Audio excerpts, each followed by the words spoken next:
Hi, welcome back to another episode of Bobby Degree's Audio Stories. And we have the pleasure this time, I know you all have been asking about more about the book, so set up an interview to have random questions thrown at me by no other than my sister-in-law, Valory Degree. Well-educated, thoughtful human being, and I'm looking forward to answering these questions for you, so you'll know more about the book. So, Valory, would you have anything to say? Well, thanks for the opportunity to talk about your book, so we'll get started. So, Bob, I know that you have pursued various creative pursuits in your life, as a musician, as a photographer, and as an appliance repairman, for example. Have you always aspired to be a writer too? Well, I think being creative is a part of my being. I'm a Pisces, and a stereotypical Pisces. And part of being a Pisces is being whimsical in a way and being very creative. So I think writing was something that I enjoyed, but not necessarily believed would turn into a book of this type when I first started writing years ago. I would say probably the coolest story is that when I finally went to college when I was in my 30s, one of the electives that I took was a writing course, and my professor was very, very good about giving me ideas. She actually once said to me, she said, what you want to do is you want to be able to put yourself in the place of the characters that you're writing about. And so she gave us all an assignment to write about the most revolting thing that we could think of, but write it from the perspective of the person that you find revolting. Wow, that was quite a lesson in and of itself. So anyways, I've enjoyed writing, and it wasn't until my spirit mom, who had been passed away by about 3 years, had said, you need to write this book. And I told her, nope. I have another brother who's a published author, historian type of guy, and he has passed since, but he was the book writer in the family, not me. And she said, nope, this is your book to write. And so I promised that I would write it before I died. Okay. And I did. Hopefully that's not a precursor of things to come. That's great. Well, your book is called The Planted Seed, subtitled A Story of Hope. What was the seed that started you on this journey of becoming a first-time author? I think I just shared that with you. Mom, in a dream, came to me and said that you need to write this book, and I did. But there's been a lot of people along the way who have helped with that path. Even though there are times in my life that I felt like there were a lot of roadblocks in my way, I find that this has been one of the most encouraging, most inspiring journeys of my life to write this book. All right. Gladys and Harold Degree were the parents of 6 children. How do you think being the youngest child influenced the relationship you had with your mother in particular? I don't think it had, being the 6th, I don't think it had anything to do with it. I think it had to do with the moment that we saw each other after being separated for 3 weeks. Me being born a month premature back in 1964. Babies that were born that young and had jaundice were instantly put into an incubator and not in the room with your mother.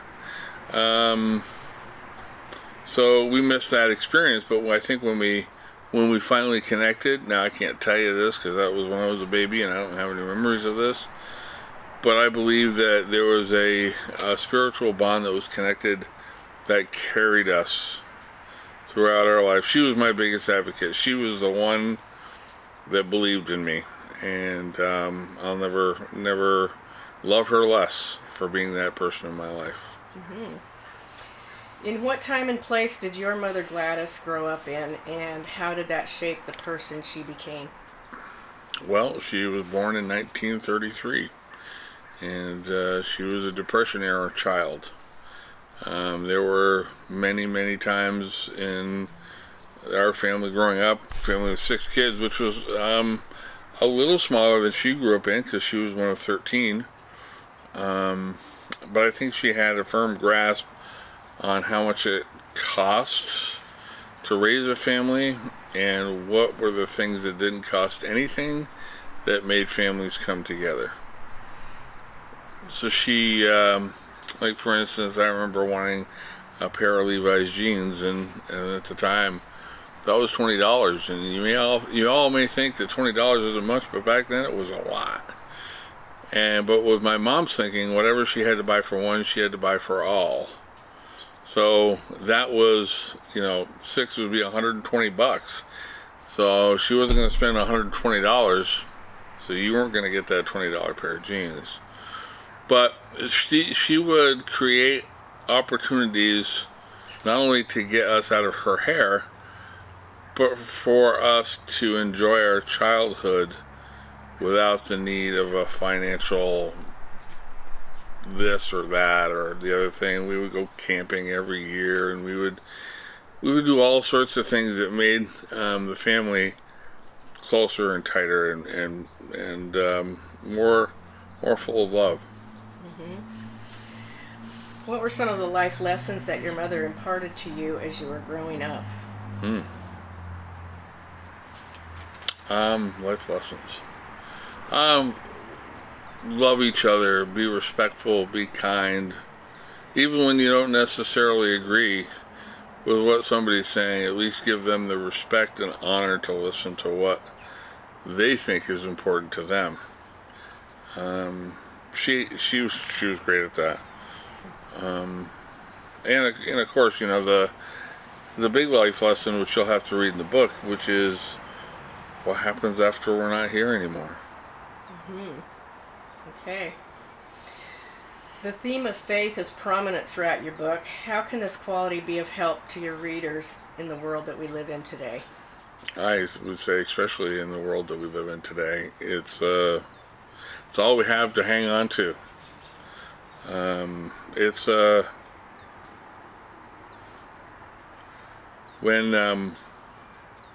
When you're faced with adversity and hate and all the things that, in my opinion, faith doesn't stand for, and that there are people who are co-opting faith in the name of hate, we need to take it back and co-opt it under the understanding that it was originally meant for, which was love. Faith is love. Okay, agreed. If you could sum up in one word or phrase a description of your mother, what would it be? I don't know if I could use just one word. I think kind, thoughtful, beautiful spirit. She just was a combination of all the best qualities you would expect that a human could be if they chose to be. Okay. Do you have an anecdote from the book that you would like to share with us? Well, there are a lot of anecdotes in that book.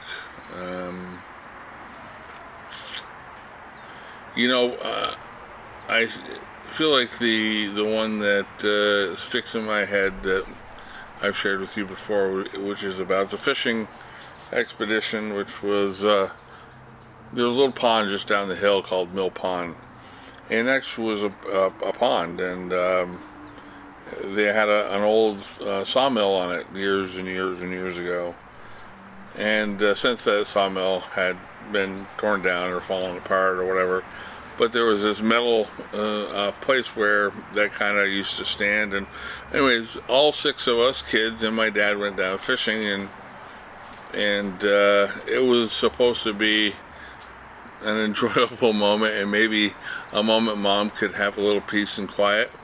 And come to find out, my brother, in his infinite charm and wisdom, talked his innocent, silly little brother into using the wrong fishing pole, and I ended up in the bottom of the mill pond.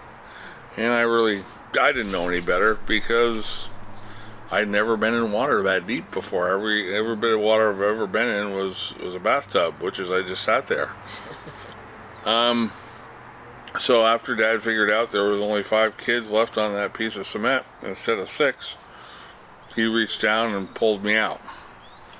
And later that evening, while I was, bathing and getting in my jammies and going to bed, my brothers and sisters got the speech of, we all could have lost your little brother today. And a lot of my brothers and sisters probably wish that they did. When will your book, The Planted Seed, be available, and where can it be purchased? That's a great question. I just found out some of that information today. It's going to be available for purchase on the 15th of June, which is a date that coincides with the passing of my mom. But I also found out that the 18th of May, it will be available for pre-order. Oh, all right. Well, you're driving across country talking to people about your book. So what has been the reception or reaction so far? Overwhelming.